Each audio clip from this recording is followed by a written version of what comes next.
versos 20 e 21. Encontre esse texto sagrado. Vou fazer o uso apenas desses dois versículos. Todos encontraram, amém? Está escrito assim: minha ardente expectativa e esperança é que em nada serei envergonhado, mas que com toda a ousadia, como sempre, também agora, Cristo será engrandecido no meu corpo, quer pela vida, quer pela morte, porque para mim o viver é Cristo e o morrer é lucro.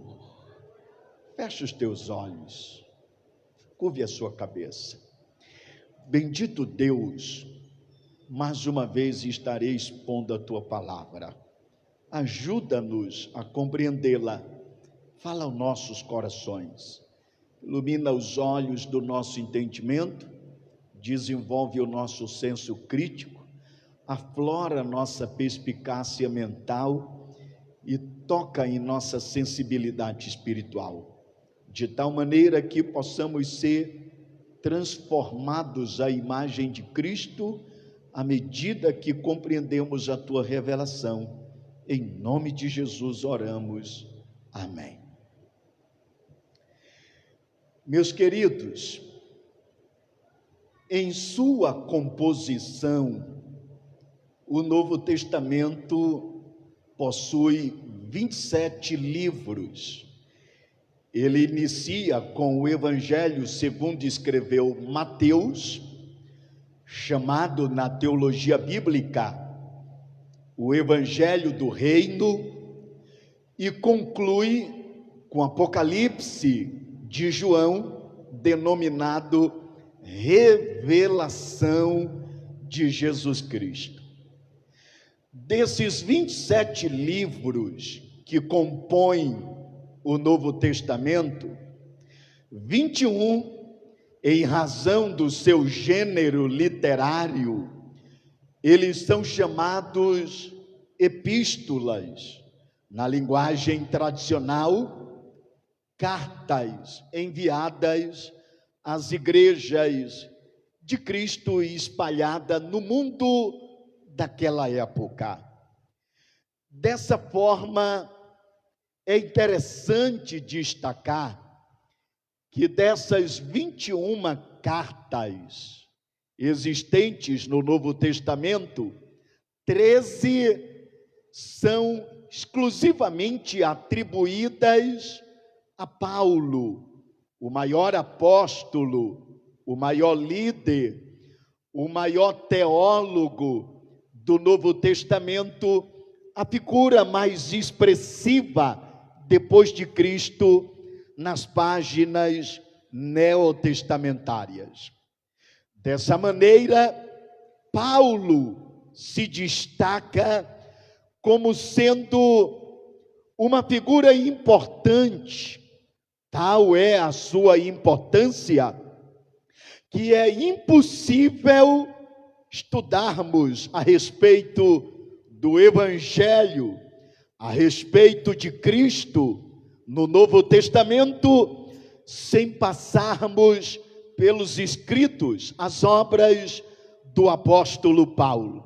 Logo, Paulo é o homem que lançou toda a base teológica do cristianismo, é na verdade aquele que expandiu o evangelho no mundo gentílico, de tal maneira que Paulo é considerado dentro do cristianismo a figura mais importante depois da pessoa de Cristo.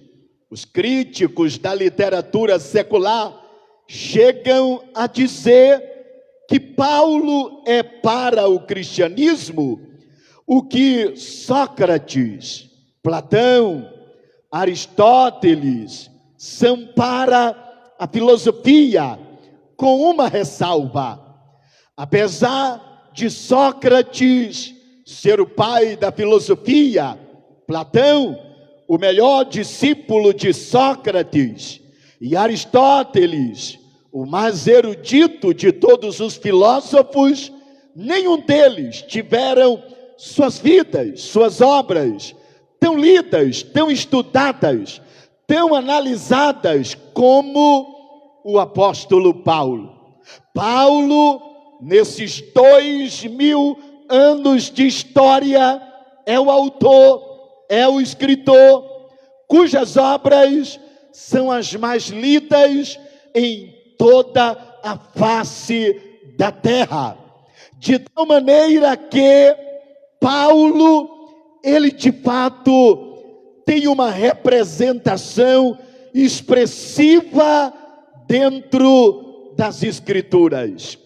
E uma das coisas que me chama a atenção, exatamente nesse particular, é que Paulo, dentro dessa perspectiva, ao escrever 13 epístolas, das tais a carta aos Filipenses, onde está inserido essa temática, especialmente o capítulo 1, verso 21, a carta aos Filipenses, ela se constitui a única que tem uma natureza pessoal, justamente porque, se você observar bem, a carta aos Filipenses é uma carta onde o apóstolo Paulo descreve uma relação íntima, pessoal,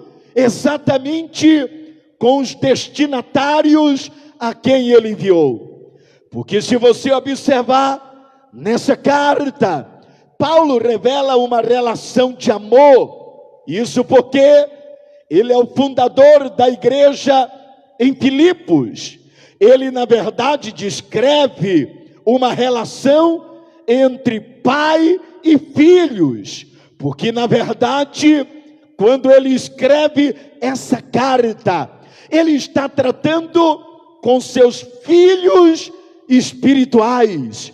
E a relação que Paulo aponta nessa carta é uma relação de amor em família, uma relação de amor paterno, é uma relação entre pai e filhos. E você vai notar isso especialmente no capítulo 1 da carta aos Filipenses. Mas, em segundo lugar, essa carta, nela Paulo descreve uma relação de amizade. Porque Paulo não é apenas o pai espiritual da igreja de Filipos. Ele não é apenas o fundador, aquele que implantou a igreja nessa cidade. A igreja de Filipos é aquela que, dentre todas as demais, descreve também e apresenta uma relação de amizade. Isso porque essa igreja foi a maior parceira de Paulo no exercício do seu ministério apostólico e especialmente missionário. Se você observar, nenhuma outra igreja desenvolveu uma parceria missionária tão profunda, tão comprometida, tão intensa, tão íntegra, tão próxima do apóstolo Paulo como a igreja de Filipos. E nessa carta, Paulo descreve uma relação de amizade com os membros desta igreja. Mas, em terceiro lugar, Paulo não apenas descreve uma relação de amor, uma relação de amizade. Paulo descreve também uma relação de gratidão. Porque, se você observar, um dos propósitos pelos quais Paulo escreveu essa carta foi exatamente para agradecer à igreja de Filipe a ajuda que ela enviou em momentos difíceis que Paulo atravessou exatamente na sua trajetória, especialmente quando preso por causa do Evangelho. Portanto, se você analisar bem os 4 capítulos dessa carta, é Paulo descrevendo uma relação de amor, se colocando como pai, tratando os membros dessa igreja como filho, uma relação de amizade, porque ele está tratando essa igreja como parceira, e ele é aquele que recebeu ajuda da parceria desta igreja. Uma relação de gratidão, porque nos momentos mais difíceis da sua vida, essa igreja envia ajuda. E nesse aspecto, você vai perceber algo interessante. No decorrer de todo o conteúdo dessa carta, você nota o cuidado de um pastor com as suas ovelhas. Você percebe o cuidado das ovelhas com o seu pastor. E você percebe o cuidado da igreja com o progresso do Evangelho. E é exatamente dentro desse contexto, movido por esse sentimento, que o apóstolo Paulo, ele vai desenvolver todo o conteúdo envolvendo a carta aos Filipenses. Tanto é verdade isso, que a carta aos Filipenses, comparada a Romanos, 1 e 2 Coríntios, Gálatas, Efésios, Colossenses, 1 e 2 Tessalonicenses, 1 e 2 Timóteo, Tito, Filemon, a carta aos Filipenses é a carta mais alegre que Paulo escreveu. Em nenhuma outra carta, Paulo revelou um profundo sentimento de gozo, um profundo sentimento de alegria, um profundo sentimento de satisfação, principalmente porque ele percebeu no cuidado que essa igreja tinha com ele, o trato de Deus com a sua particularidade. Dessa maneira, você vai perceber que Paulo se propõe, dentro dessa carta, a compartilhar alguns ideais, alguns objetivos. Você vai perceber, Paulo escreve essa carta para agradecer pelo cuidado e generosidade que a igreja tinha para com ele. Paulo escreve essa carta também para corrigir problemas internos que estavam acontecendo dentro dessa igreja. Ao mesmo tempo, Paulo escreve essa carta para prevenir os cristãos de Filipos às falsas doutrinas e aos falsos mestres que cercavam a igreja de Cristo naquela cidade. Paulo escreve essa carta para fazer recomendações importantes, entre elas acerca da vida cristã, acerca do viver cristão. Mas Paulo também escreve essa carta para informar a igreja sobre a sua situação em prisão e o estado dos seus companheiros. Dessa maneira, a carta aos Filipenses é uma carta aonde Paulo, tratando com a parceria daquela que teve o cuidado de ajudá-la ou ajudá-lo nos momentos mais difíceis, ele resolve então tratar de algumas informações importantes. E o que me chama a atenção é que nesses 4 capítulos, Paulo vai desenvolver exatamente 4 temáticas, e todas elas estão relacionadas a esse tema: porque o meu viver é Cristo. Se você observar bem, capítulo de número 1, do verso 1 até o verso de número 30, Paulo vai falar sobre a vida plena em Cristo. Quando chega no capítulo 2, Paulo vai falar sobre os bons exemplos para uma vida cristã. Ele vai apontar nesse capítulo homens que servem como exemplo de caráter cristão, de vida cristã, de perspectiva cristã. Quando chega no capítulo de número 3, Paulo faz exortações para uma vida cristã íntegra.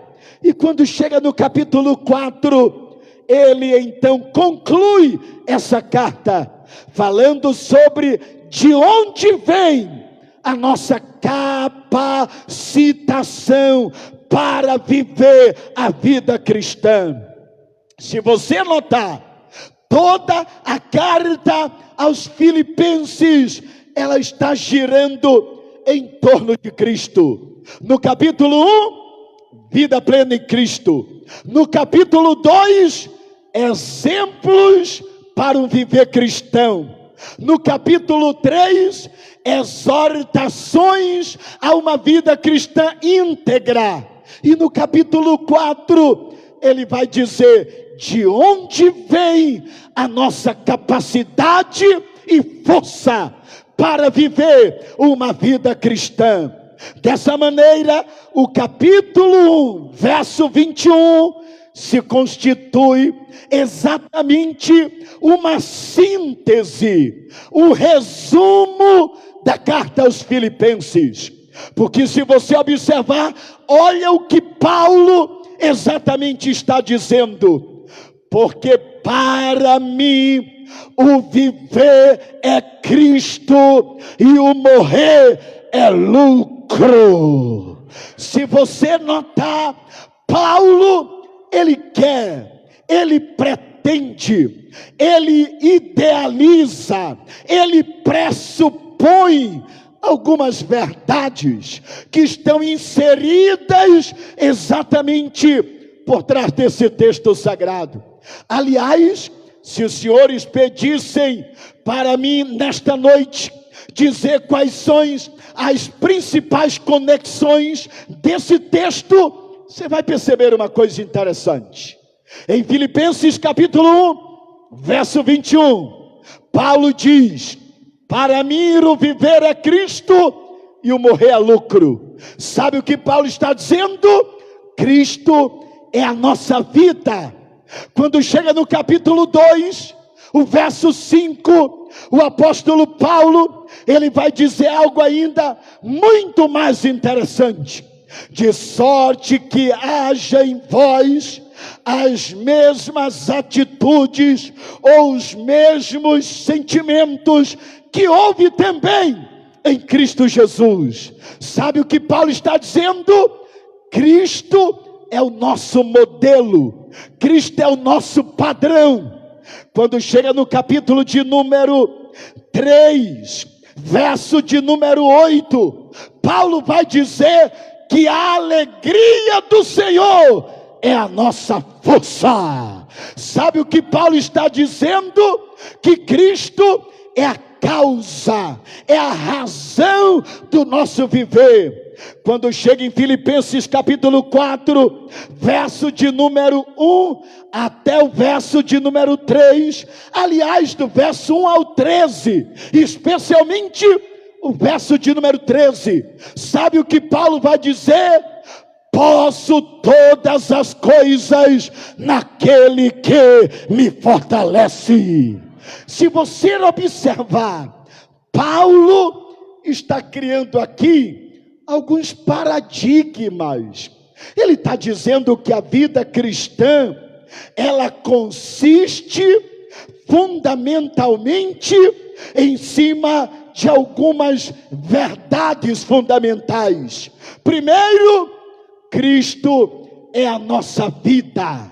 Segundo, Cristo é o nosso modelo. Terceiro, Cristo é a causa da nossa existência, a razão da nossa vida. E quarto, é dele, Cristo, que vem a nossa capacidade.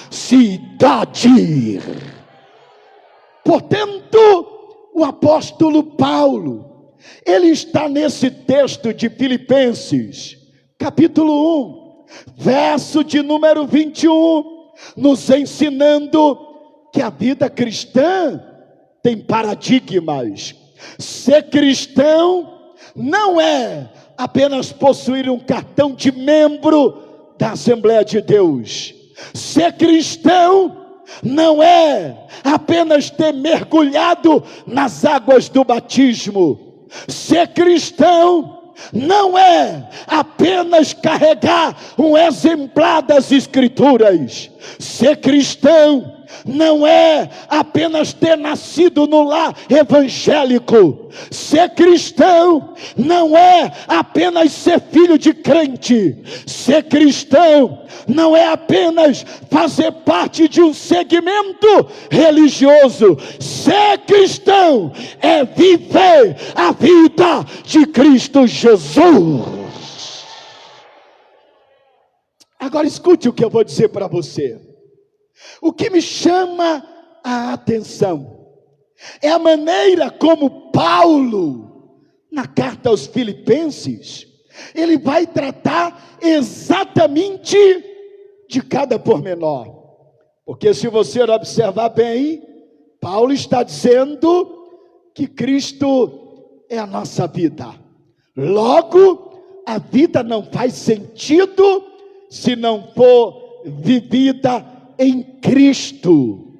Interessante que quando Paulo diz, porque para mim o viver é Cristo e o morrer é lucro, Paulo está aqui ultra circunstancialmente revelando que em Cristo até a morte, que para o mundo é sinônimo de perdição, condenação e maldição, para aquele que está em Cristo, a morte é o encontro da eternidade com Deus. Isso me faz lembrar Aristóteles, o grande erudito da filosofia grega, que depois de repensar sobre a relevância da vida, sobre a importância do viver, sobre o propósito da existência, chegou a uma conclusão. De maneira tão pessimista, disse ele: a morte é a experiência mais terrível que possa acontecer na vida do ser humano. Olha como Paulo desconstrói. Olha como Paulo, ele vai na contramão. Porque Paulo está dizendo que quando você vive a vida em Cristo, a morte, que é sinônimo de maldição para o mundo, para o cristão é bênção, porque ela nos dá acesso à eternidade com Deus.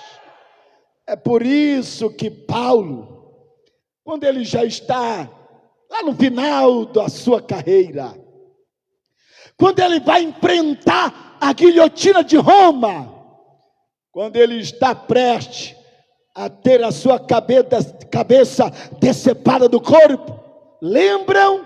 2 Timóteo, capítulo de número 4, versos 6, 7, 8. Olha como Paulo, diferente de Aristóteles, diante da guilhotina de Roma, a morte que ele vai enfrentar, olha como ele se expressa: já estou sendo oferecido como sacrifício de libação, e o tempo da minha partida está próximo. Paulo não diz que vai morrer, porque na perspectiva de Paulo, que vive a vida de Cristo, quem tem Cristo não morre, passa da morte para a vida eterna. Olha o que Paulo está dizendo. Ele está dizendo: o tempo da minha partida está próximo. Combati um bom combate. Eu findei a carreira. E eu guardei a fé. E aí olha a conclusão de suas palavras: desde agora a coroa da justiça me é guardada, a qual o justo juiz me dará naquele dia, e não somente a mim, mas a todos aqueles que amam a sua vinda. Sabe, quando Paulo diz, porque para mim o viver é Cristo, existem implicações aqui. E essas implicações, elas não podem deixar de ser compreendidas. Porque quando eu disse que ser cristão não é ter um cartão de membro da Assembleia de Deus, ou de qualquer outra denominação. Ser cristão não é ter mergulhado na piscina do batismo, não é ter nascido no lar evangélico. Permitam dizer o porquê disso. É possível ter um cartão de membro da Assembleia de Deus, que garante que você é membro da organização, sem contudo ser membro do organismo, e você está descredenciado nos céus. É possível você ter mergulhado nas águas do batismo, tomado um banho de água e nunca ter nascido de novo. É possível você ter nascido no lar evangélico, mas o evangelho nunca te fez nascer de novo. É possível você ser filho de crente e não ser filho de Deus. É possível você carregar um exemplar das Escrituras nas mãos e não no coração. Eu vou dizer para você, o que garante que você vive uma vida cristã e é cristão, primeiro é que você nasceu de novo.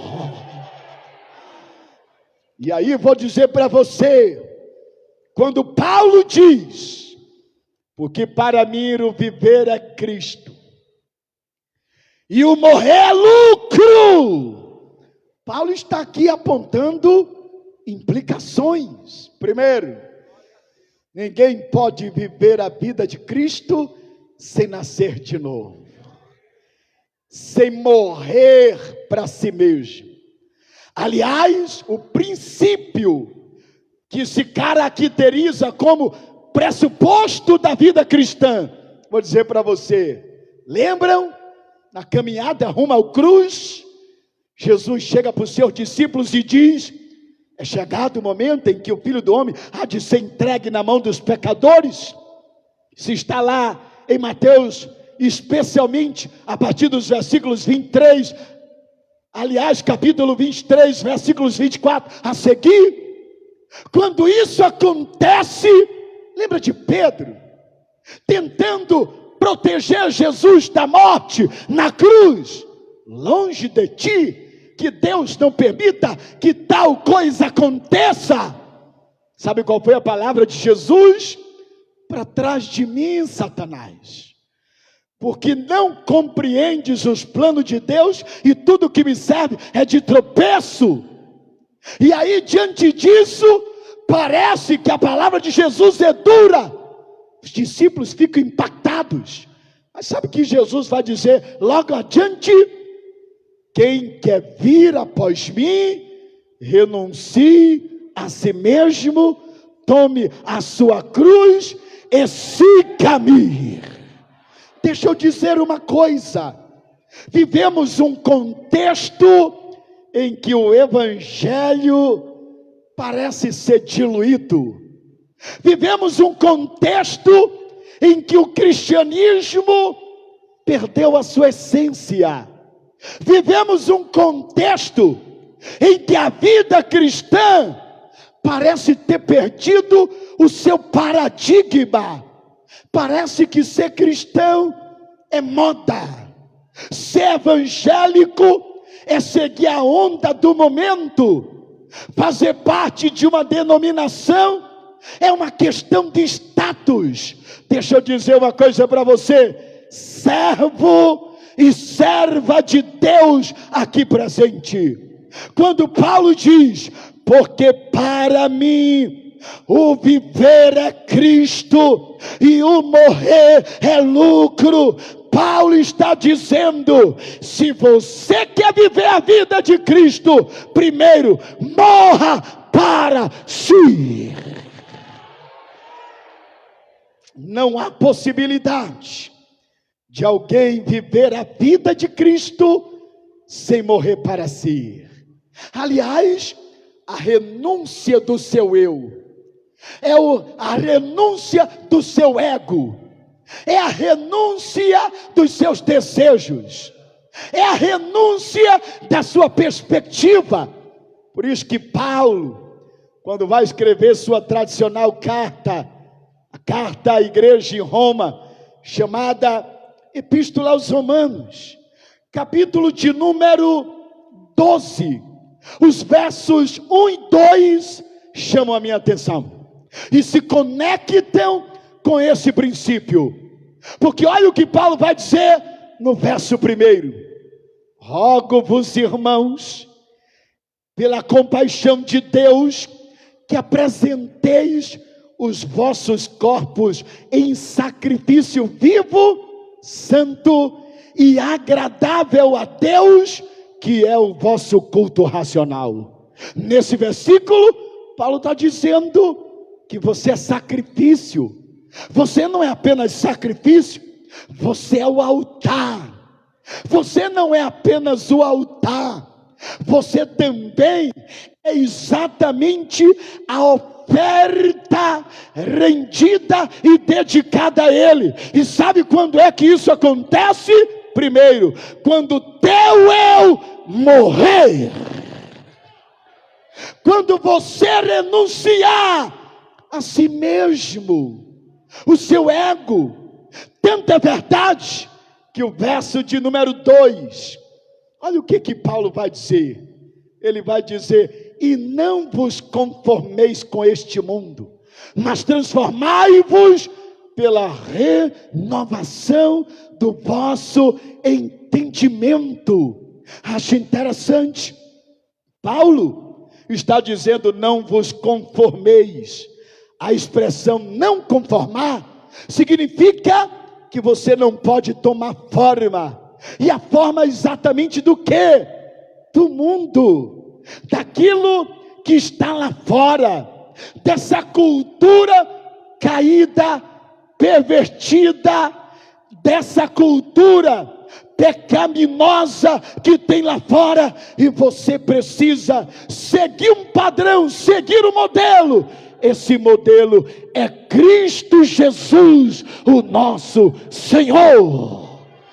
E aí vou dizer, se a vida cristã começa com a renúncia do seu eu, então escute o que eu vou dizer para você. Você precisa, ao viver a vida de Cristo, compreender que Cristo deve penetrar, dominar, governar, dirigir a tua vida de tal maneira que o teu pensar, o teu falar, o teu agir, o teu reagir, a tua conduta, o teu caráter, as tuas palavras, o teu viver deve revelar a vida de Cristo Jesus. E a minha pergunta para você, uma pergunta básica: você vive a vida de Cristo? Se você vive a vida de Cristo, como tem sido as tuas atitudes diante do pecado? Se você vive a vida de Cristo, que caráter e conduta ao longo da sua trajetória você tem revelado em meio aos teus relacionamentos amistosos? Qual é o conceito de evangelho e de cristianismo que os teus amigos não cristãos fazem do evangelho e do cristianismo que você vive? Se você vive a vida cristã, quando você fala, as tuas palavras honram e glorificam a Deus. Se você vive a vida de Cristo, eu pergunto, a vontade de Deus prevalece em você?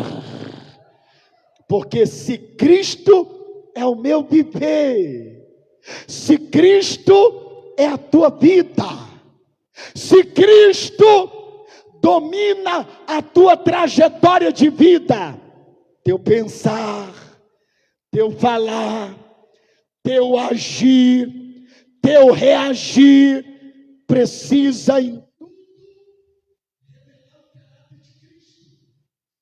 que o apóstolo Paulo, quando ele vai escrever o capítulo 2, verso de número 5, acho interessante. Olha o que Paulo exatamente diz: de sorte que haja em vós as mesmas atitudes. O que Paulo está dizendo é que as atitudes de Cristo precisam ser as tuas atitudes. As palavras de Cristo precisam ser as tuas palavras. De nada adianta dar glória a Deus aqui dentro, falar em línguas estranhas, pular, glorificar e exaltar a Deus, e revelar piedade no ambiente de culto, e fora dele tem uma conduta que contradiz os princípios absolutos do Evangelho. Deixa eu dizer para você, quem vive a vida de Cristo é crente aqui e é crente lá fora. Dá glória a Deus aqui e dá glória a Deus lá fora. Tem caráter aqui e tem caráter lá fora. Quem é aquele que vive a vida de Cristo é luz do mundo e sal da terra. Agora, pense comigo, analise comigo. Paulo está dizendo, e ele está revelando isso de maneira simples, prática, sem muitos obstáculos, mas de maneira objetiva. Ele está dizendo no verso 1 do capítulo 1: porque para mim o viver é Cristo e o morrer é lucro. Eu acho interessante, nos versos 1 e 2 do capítulo 1, ele faz a sua saudação à igreja. Aí dos versos 3 a 11, ele descreve a sua relação com essa igreja. Era uma relação de amor, de gratidão, de amizade. Quando chega no 12 ao 18, ele fala do sofrimento por causa do Evangelho. E aí quando chega nos versos 19 até o 30, ele aponta a bênção do viver a vida de Cristo. E que bênção é essa? Vou dizer para você: quem vive a vida de Cristo tem vida eterna. E aí vou dizer para você, irmãos, isso parece já não ser tão relevante, mas isso aponta um dos fundamentos da fé cristã. Olha o que Paulo diz, verso 19: porque eu sei que disto me resultará salvação, pela vossa oração e pelo socorro do Espírito de Jesus Cristo, segundo a minha intensa expectação e esperança, de que em nada serei confundido. Antes, com toda a confiança, Cristo será, tanto agora como sempre, engrandecido no meu corpo, seja pela vida, seja pela morte, porque para mim o viver é Cristo e o morrer é lucro. Você está disposto a viver a vida de Cristo ao ponto de que, se necessário, morrer por Cristo, você morre? Porque é isso que Paulo está dizendo. Paulo está dizendo que nem a vida terrena e nem a morte é capaz de tirar a nossa feliz, convicta e alegre expectação. Ele está dizendo que em Cristo nós temos vida eterna. Agora, quando chega no capítulo 2, achei interessante. Se no capítulo 1 ele diz que a vida plena em Cristo, no capítulo 2, ele vai dar bons exemplos para um viver cristão. E aí, se você notar, verso de número 1 a 10, ele dá o exemplo de Cristo. Do 12 ao 18, ele dá o exemplo de Paulo. Do 19 a 24, ele dá o exemplo de Timóteo. De 25 a 30, ele dá o exemplo de Epafrodito. Esse capítulo é Paulo dizendo assim: olha, eu apresentei para vocês a vida plena em Cristo. Capítulo 1. Do capítulo 2, Paulo vai dizer: eu vou dar para vocês os bons referenciais. E aqui é um princípio, aqui tem algumas implicações. Todos nós precisamos de bons modelos. Todos nós precisamos de bons referenciais. Todos nós precisamos de paradigmas para a vida cristã. Você vai notar na Bíblia que todos os grandes homens de Deus que conseguiram viver uma fé abundante, invencível e triunfante, foram aqueles que se referenciaram em homens que serviram de bons exemplos. Lembra de Josué? Nasceu na sombra do grande Moisés. Você lembra do Eliseu? Nasceu na sombra do grande Elias. Você lembra dos discípulos de Cristo? Se tornaram os maiores líderes da história do cristianismo, porque nasceram nas sombras do maior mestre e líder de todos os tempos, que é Cristo. Você lembra de Paulo? Tinha Gamaliel, tinha Barnabé. Você lembra de Timóteo? Ele tinha Paulo. Deixa eu dizer uma coisa para você: nós precisamos aprender na vida cristã a tomar como referencial, como modelo, homens que sirvam exatamente como padrão de vida cristã. E aí vale uma pergunta: quem tem sido os teus modelos? Quem tem sido os teus referenciais? Quem são aqueles que influenciam a tua vida cristã? Eu fico às vezes triste com a postura de muitos cristãos que tomam como modelos homens, mulheres que não têm caráter cristão, deles que às vezes são estrelas, são famosos, têm status, tem mídia, mas não tem caráter, não tem Cristo, não tem piedade, não tem compromisso com o Evangelho. Eu vou dizer para você: siga os bons exemplos. E aí vou dizer, Paulo está dando aqui alguns bons exemplos. Cristo, Paulo, Timóteo, Epafrodito, ele está dando homens que servem como referencial, homens que servem como caráter cristão. Sabe de um princípio? Escute o que eu vou dizer para você. Se você quer viver uma vida cristã autêntica, esteja nas sombras de quem tem um cristianismo autêntico. Você quer viver uma vida espiritual piedosa? Eu vou te dar um conselho: esteja sempre nas sombras de quem é espiritual. Não construa relacionamentos duradouros com cristão carnal, que não tem compromisso com o Evangelho, que na igreja canta, mas lá fora diz palavrões, que na igreja pula, mas lá fora suas atitudes envergonham o Evangelho. Eu vou te dar um conselho: faça de Cristo o seu padrão e o seu modelo. Cristo é o nosso modelo. É isso que Paulo está dizendo. Ele está dizendo que nós precisamos seguir bons exemplos. E aí permitam, eu posso dar um exemplo da minha vida pessoal.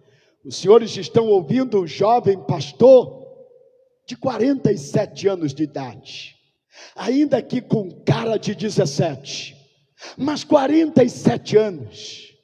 A minha conversão se deu quando eu tive os meus 15 anos de idade. Era um jovem sonhador, cheio de perspectivas. Sabe, meu maior sonho era ser político e advogado. Deus não me permitiu enveredar nesse caminho da política, me deu um privilégio muito maior, me fez ministro e embaixador do reino dos céus. Aos 15 anos de idade, eu me lembro das minhas experiências primeiras, quando cheguei na escola. Vai ser crente, dar glória a Deus e aleluia, carregar a Bíblia, ir para a igreja todo dia, dar oferta e dízimo para pastor. João, vamos deixar a vida nos levar, deixa esse negócio de evangelho para a velhice, vamos curtir as noitadas de reggae, vamos permitir que a vida nos carregue. Deixa eu dizer uma coisa para os senhores, já se passaram 32 anos, eu estou aqui aos meus 47 anos, por incrível que pareça, a maioria daqueles meus ex-amigos, que desprezaram-me por causa do evangelho, tiveram suas vidas ceifadas pelas drogas, pelo álcool, pela violência, deles escravos do crack, deles que foram vitimados pelo HIV. Agora escute, eu estou aqui adorando e glorificando a Jesus, exaltando e dizendo: não há nada melhor na vida de um jovem do que viver a vida de Cristo.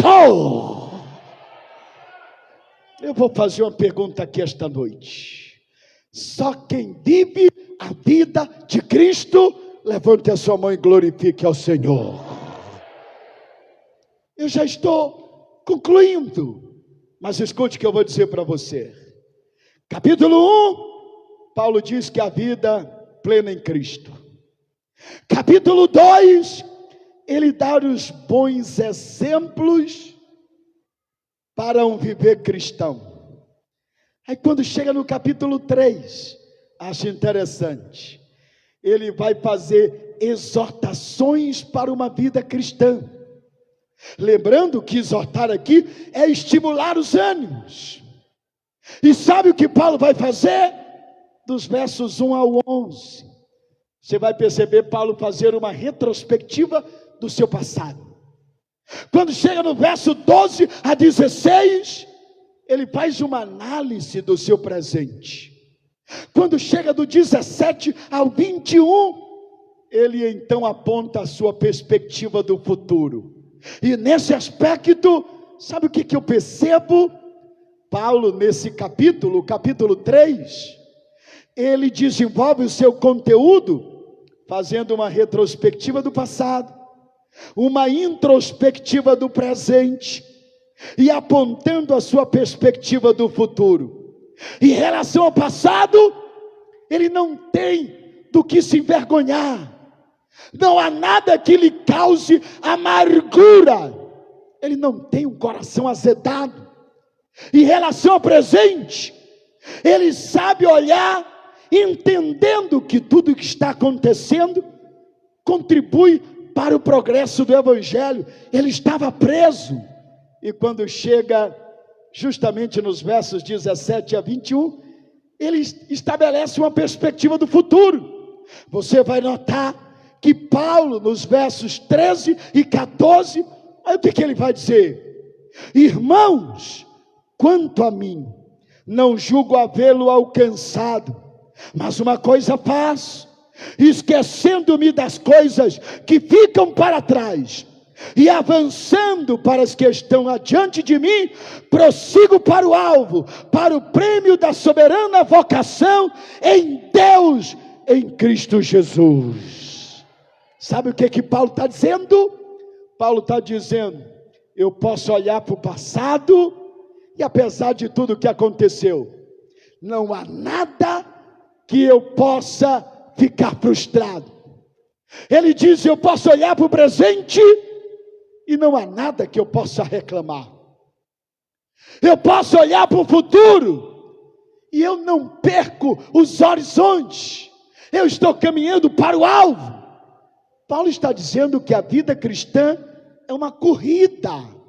Você tem que saber lidar com o passado, com o presente e com o futuro. E por que digo isso? Há muitos cristãos, por não saber viver a vida cristã, e por não ter Cristo como centralidade da sua vida, não sabem lidar com o passado, não sabem lidar com o presente, não sabem lidar com o futuro. Em relação ao passado, coração amargurado, azedado. Em relação ao presente, reclama da situação em que vive. Em relação ao futuro, perdeu todas as perspectivas. Eu vou dizer para você: se você vive a vida de Cristo, lembre-se, passado, presente e futuro está nas mãos de Deus. Quem colocou aqui a sua vida nas mãos de Deus, levante a mão e glorifique ao Senhor. Portanto, Paulo vai dizer: viva a vida cristã numa perspectiva correta. Saiba lidar com as situações da vida. E aí, para finalizar, acho lindo, chega o capítulo 4 da carta aos Filipenses. E nesse capítulo, diferente do capítulo 1, diferente do capítulo 2, diferente do capítulo 3, Paulo agora vai dizer de onde vem no capítulo 4 a nossa capacidade para um viver cristão. Quantos jovens têm dito para mim, cristãos, irmãos: pastor, viver a vida cristã não é uma tarefa fácil. Viver a vida cristã não é algo simples. O mundo cercado de seduções e tentações. E eu sei que isso é verdade. Eu sei que há jovens aqui esta noite que estão certamente enfrentando lutas em áreas vulneráveis da sua vida, onde Satanás tenta seduzi-lo, o pecado tenta engoldá-lo, e você não sabe o que fazer. Deixa eu te dizer, no capítulo 4, Paulo diz que em Cristo está a nossa capacidade, a nossa força vem de Deus, Ele é a fonte. Você vai ver isso nos versos 1 a 9. O nosso poder também vem do Evangelho. Isso está nos versos 10 a 13. A nossa provisão vem do cuidado de Deus. Isso está nos versos 14 a 23. E aí você vai perceber que a nossa capacidade vem da graça de Deus, que nos capacita a vencer o pecado. Quando Paulo diz, especialmente no capítulo 4, verso 13: posso todas as coisas naquele que me fortalece, Paulo está implicitamente dizendo: a nossa capacidade é Cristo Jesus, o nosso Senhor. E aí vou dizer para você, se você quer viver a vida de Cristo, você precisa permitir que essas verdades façam parte da sua vida. Você precisa aprender a olhar o passado sem amargura, o presente com alegria, o futuro com gloriosa certeza de que Deus está no controle da tua história. Vivemos uma época desafiadora, um tempo marcado por circunstâncias difíceis. E por que digo isto? Permita-lhe dizer, Quantos jovens se sentindo fracos, desvanecidos, desmotivados? Quantos cristãos se sentindo impotentes e incapazes diante das seduções deste mundo? Eu vou dizer para você: permita que a graça de Deus te revista com o caráter de Cristo, porque Cristo te garante vitória. Só Ele pode te guardar do pecado, só Ele pode te dar força, só Ele pode te dar direção. O grande problema é porque muita gente deixa de viver a vida de Cristo. E sabe quem pode te conduzir a esse patamar? O Espírito de Deus.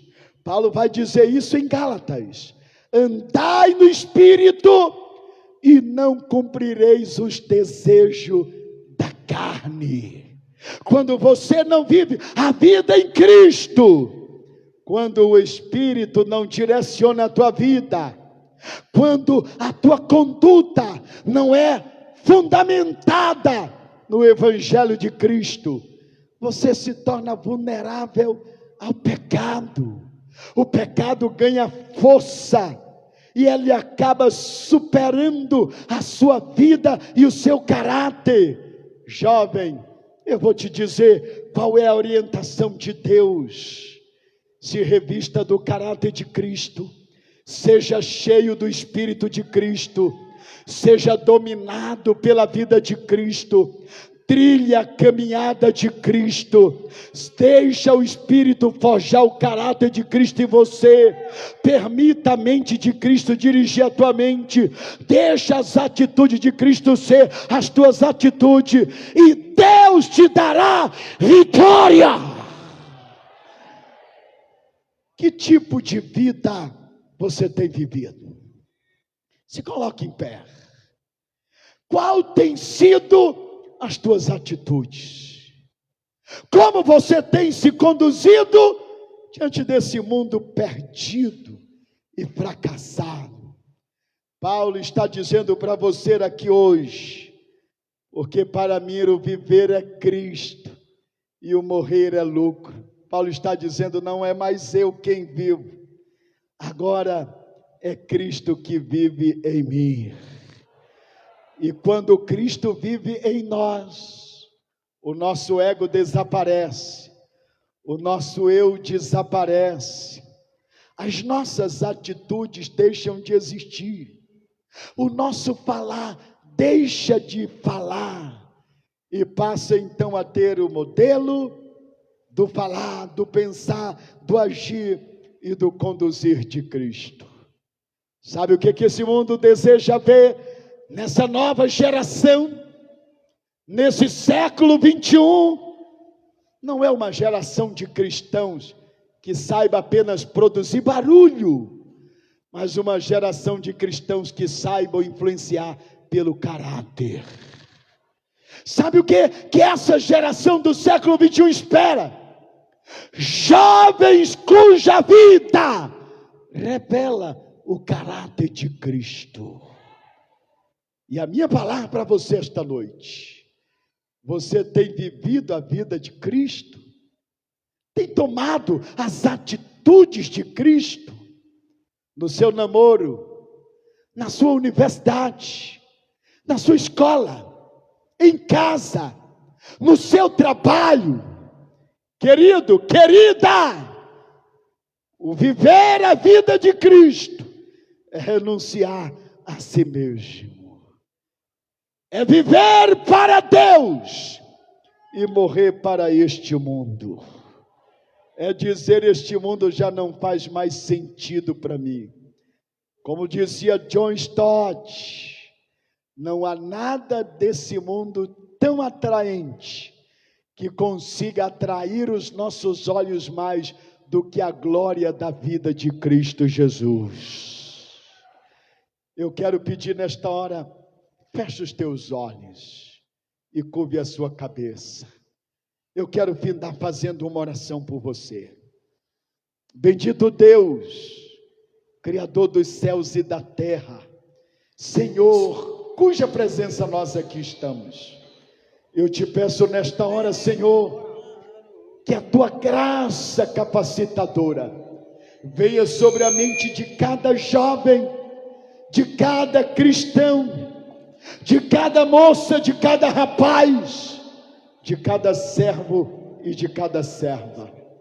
Senhor, nessa geração tão pervertida, nos ensina a ser luz, nos ensina a pensar como Cristo, falar como Cristo, agir como Cristo, nos ensina a ser sal, que nós possamos influenciar esse mundo com o poder do Evangelho, e que a tua graça possa se revelar em nós, de tal maneira que o teu nome seja glorificado. Eu quero te apresentar cada moça, cada rapaz, cada irmão, cada irmã, e enche ele do caráter de Cristo. Assim nós oramos, ó Deus, e assim nós te agradecemos. Levante a sua mão para o céu e diga glória a Deus. Podeis assentar. Glória a Deus. Meus queridos, vamos ficar sobre os nossos pés, todos nós. Amém? Vamos adorar a Deus com um hino, algo novo. Glória a Deus. Em nome de Jesus. Vem me visitar hoje aqui. Eu quero conhecer mais de ti. Espírito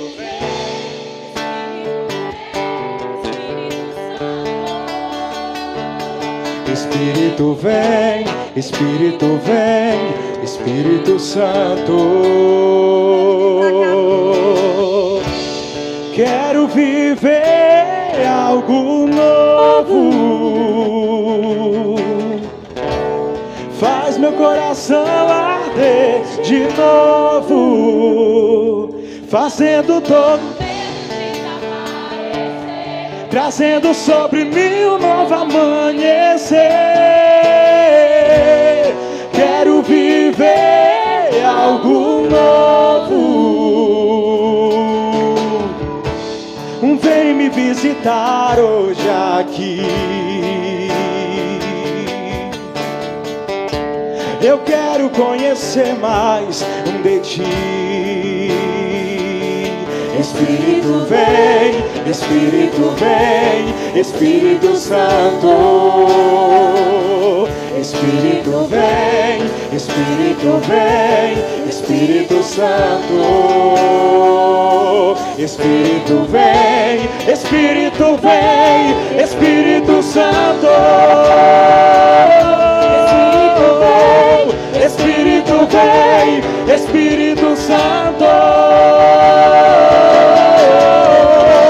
Eu quero viver algo novo. Faz meu coração arder de novo, fazendo todo medo desaparecer, trazendo sobre mim um novo amanhecer. Eu quero viver algo novo.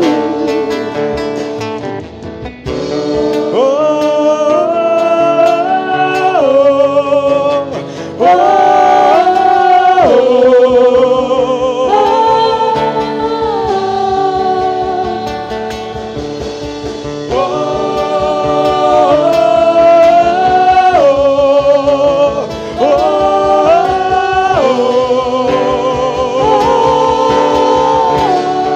Santo Espírito desce como fogo. Santo Espírito desce como fogo. Incendeia, incendeia. Santo Espírito, Santo Espírito desce como fogo. Santo Espírito desce como fogo. Incendeia, incendeia. Santo Espírito, Santo Espírito desce como fogo. Santo Espírito desce como fogo. Incendeia, incendeia,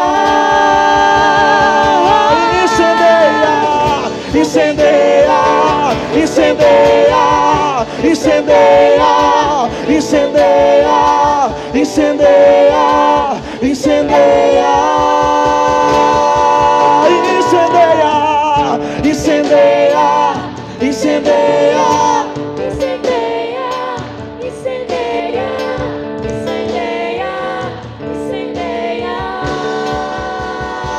Santo Espírito, Santo Espírito, desce como fogo. Santo Espírito, desce como fogo.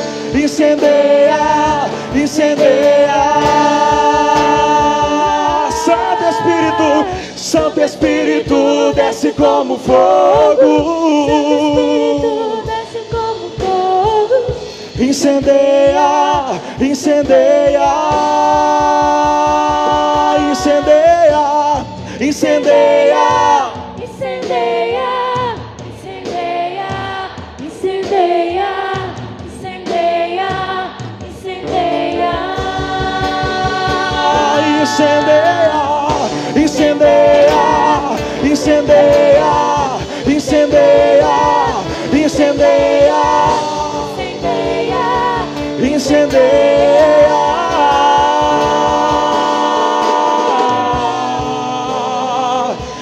incendeia.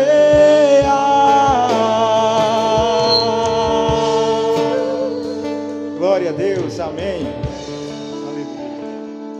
Glória a Deus. Meus queridos, continue de pé, a gente já vai encerrar o trabalho.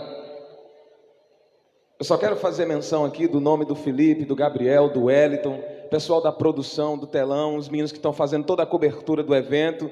Deus abençoe a vida de cada um de vocês, vão ficar conosco aí até o final do trabalho. Amém? Queridos, foi só o primeiro dia. Amém? Ainda tem sábado, domingo, domingo de manhã e domingo à noite. Pastor Admar. Glória a Deus. Quantos podem dizer amém? O primeiro dia, amanhã à noite, pastor Eliseu Rodrigues, domingo à noite. Domingo de manhã tem um pregador, outro pregador, ou é o Eliseu Rodrigues? Fernando Lima, né? Louvado seja Deus. Faça só assim com a sua mão. Glória a Deus. Que a graça do Senhor Jesus Cristo, que o amor de Deus, o nosso Pai, a comunhão e as consolações do Espírito Santo, seja com toda a igreja de Jesus, agora e para sempre. Amém? Deus abençoe, jovens. Vocês estão lindos demais, viu? Amanhã vamos estar aqui de novo, se Deus quiser.